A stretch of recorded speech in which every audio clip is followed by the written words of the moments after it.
경기도를 위한, 경기도민을 위한 정책을 연구하는 경기연구원 들어보고서. 안녕하세요. 아나운서 장예인입니다. 오늘 함께 이야기 나눌 주제에 대한 힌트를 제가 미리 좀 들어봤는데요. 힌트가 경제적 살인이었습니다. 충격적인 표현만큼이나 오늘 주제 추측이 좀 어려운데요. 오늘 이 주제에 대해서 함께 이야기 나눌 경기연구원 박기덕 박사님 소개하겠습니다. 안녕하세요. 반갑습니다. 안녕하세요. 경기연구원 공간주거연구실에 근무하고 있는 박기덕입니다. 반갑습니다. 네, 반갑습니다. 네. 오늘 그 힌트가 굉장히 강렬하고 또 충격적이었습니다. 오늘 주제 뭔가요?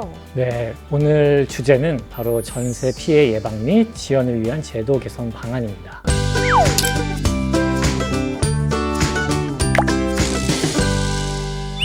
전세 피해, 전세 사기.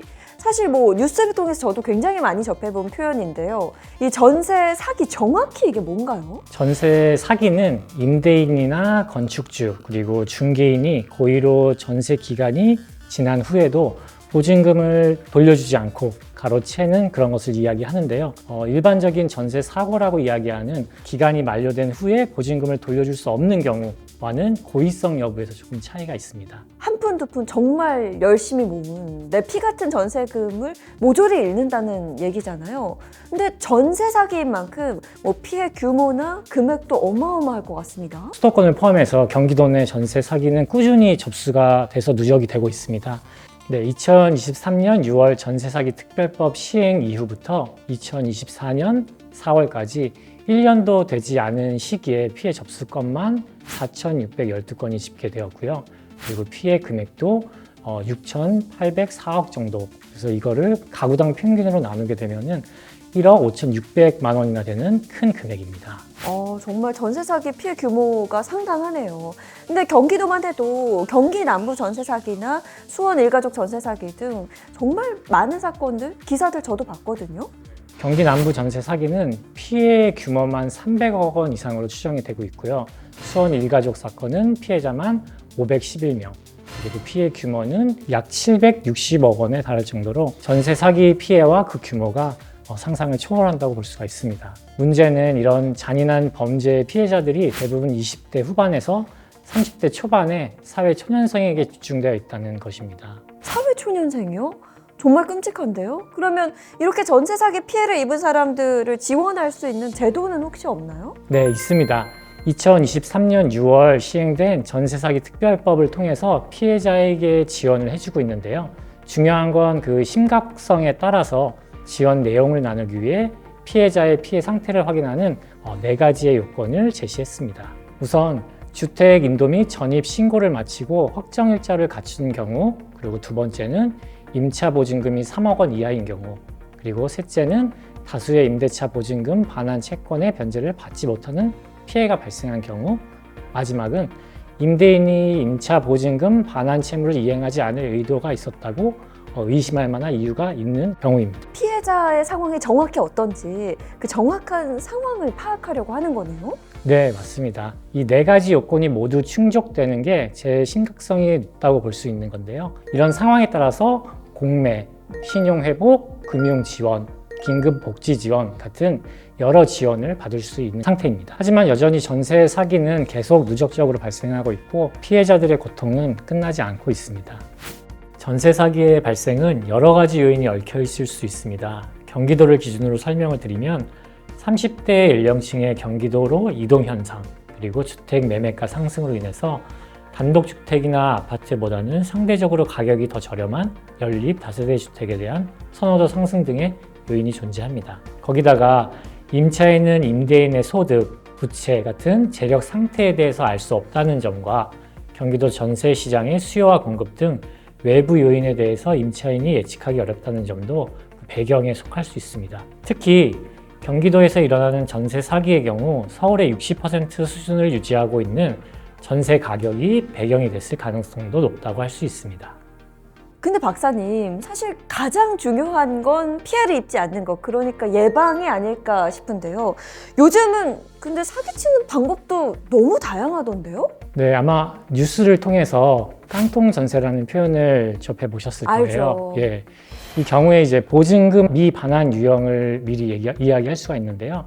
임대인이 보증금을 반환할 능력이 없음에도 이를 숨기면서 계약을 진행하는 사기 행위라고 볼 수 있습니다. 이것만큼 많이 알려진 유형이 갭 투자 많이 들어보셨을 거예요. 갭 투자라고 부르는 무자본 투자입니다. 그 신축 빌라의 건축주와 공인중개사 등 브로커, 매수인 등 여러 사람이 공모를 해서 미분양 빌라를 무자본 매입한 후에 전세를 통해 보증금을 편취하는 경우를 말합니다.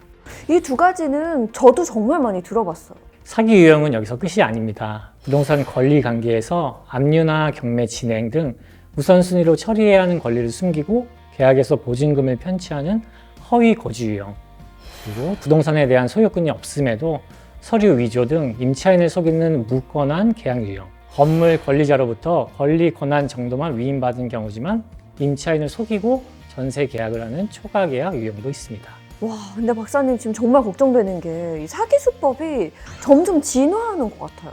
네, 이게 다가 아닙니다. 보증금을 받을 수 없는 건물임에도 이를 속이고 전세 계약을 체결하는 허위 보증보험 유형, 마지막으로 공인중개사가 아니거나 중개사무소 개설 등록이 안 되어 있는 상태에서 계약을 하는 불법 중개 매매 유형까지 경찰청에서 2022년에 중점 단속 대상으로 분류한 전세 사기 유형만 총 7가지였습니다. 와, 진짜 대단하다 이런 생각이 듭니다. 이게 사기가 점점 발전한다? 진화한다? 이런 생각이 드는 겁니다. 현재까지도 이런 한 상태인데 제도와 법률 등을 개선하지 않는다고 한다면 전세 사기는 계속 누적적으로 나타날 것이고 점점 진화할 것입니다. 하지만 대비하고 우리가 제도를 개정해 나간다면 그 위험을 줄일 수 있을 것입니다. 와, 제가 오늘 박사님을 만난 이유가 있었네요. 그러면 우리가 전세 사기로부터 좀 멀어질 수 있는 방법이 있을까요? 네, 물론입니다. 우선 전세 사기와 관련된 제도나 법률 등에 대한 이해가 전반적으로 필요한데요. 첫 번째로 주택임대차 보호법입니다. 법의 제정 목적이 일단 임대차 관련 국민 주거 생활의 안전 보장이라고 볼 수가 있는데요. 실질적으로는 세입자와 임대인의 권리와 의무에 대한 규정이 좀 부족한 편이어서 세입자에게 불리하게 적용되는 경우가 있습니다. 그리고 전세 사기는 형법과도 관련이 있는데요. 전세 사기가 피해자의 주거권을 무너뜨리는 범죄임을 감안한다면 처벌 수준이 매우 낮다고 볼 수가 있겠습니다. 근데 이 전세 사기범을 잡아도 피해자가 개별적으로 민사소송을 제기해야만 하는 그런 경우도 봤거든요? 보증금 반환 보증이라든가 최우선 변제금 등의 제도가 최소한의 보증금을 보호하는 장치로 작동을 하고 있긴 합니다. 하지만 제도적, 법적 장치가 미흡해서 보증금이 반환되지 못하거나 반환이 지연되는 경우가 많아서 경제적 불안을 경험하게 만드는 요인이 되기도 합니다. 방금 말씀하신 것처럼 제도적, 법적 장치가 좀 마련이 돼야 예방이나 피해 회복에 확실한 도움이 될 것 같습니다.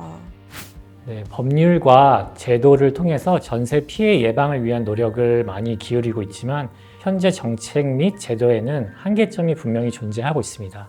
가장 우려되는 부분이 피해자 지원에 대한 사각지대가 발생하고 있다는 점인데요.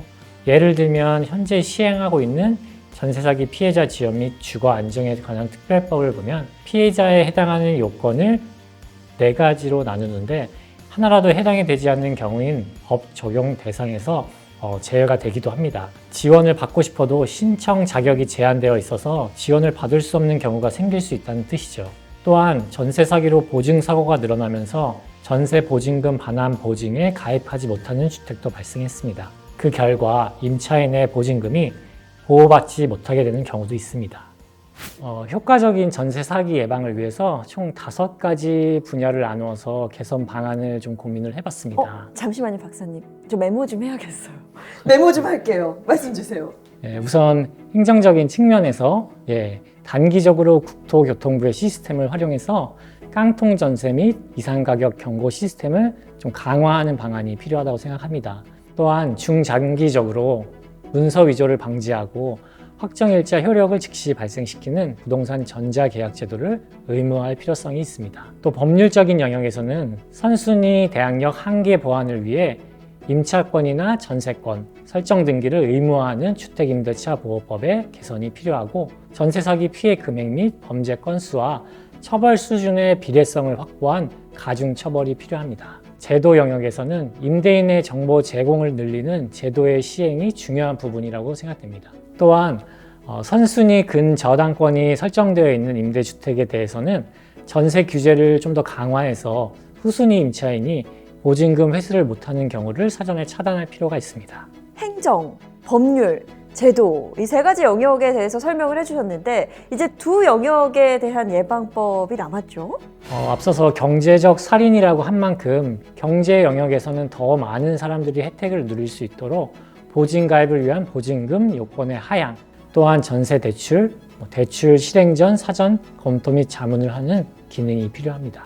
마지막으로 문화 영역에서의 예방 방법도 있습니다. 전세 사기를 당하지 않는 지름길은 전세와 관련해서 좀 더 자세히 알아야 한다는 점인데요. 전세 사기의 주 대상인 사회 초년생을 대상으로 임대차 제도에 대한 홍보, 교육 같은 것들을 강화하고 고등학교나 학교에서도 관련 교육을 실행하는 것이 중요하다고 볼 수가 있겠습니다. 이 5가지 분야의 개선 방안이 실행된다면 전세 사기를 조금 더 효과적으로 예방할 수 있다고 생각합니다. 추상적인 방안이면 어쩌지 하고 살짝 걱정을 하긴 했었는데요. 이렇게 말씀을 직접 듣고 나니까 정말 다양한 분야에서 현실적이고 실질적으로 고려할 수 있는 그런 예방법들을 설명해 주셔서 제가 꼭 기억해 놔야겠다 이런 생각이 들었습니다.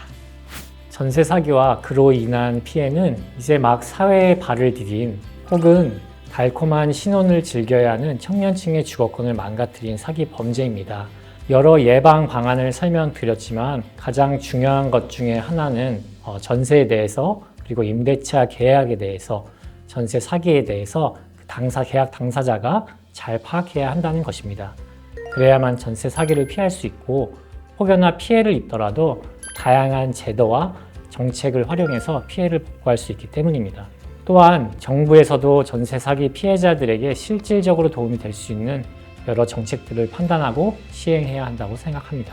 오늘 이 영상을 보신 분들 또 박사님을 만나신 분들 모두 축하드립니다. 전세 사기로부터 한 발짝 더 멀어지셨습니다.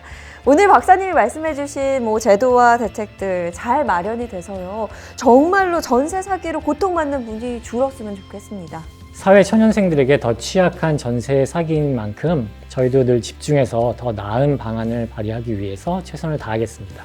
네, 감사합니다. 그럼 오늘 경기연구원의 들어보고서는 여기서 마치도록 하겠습니다.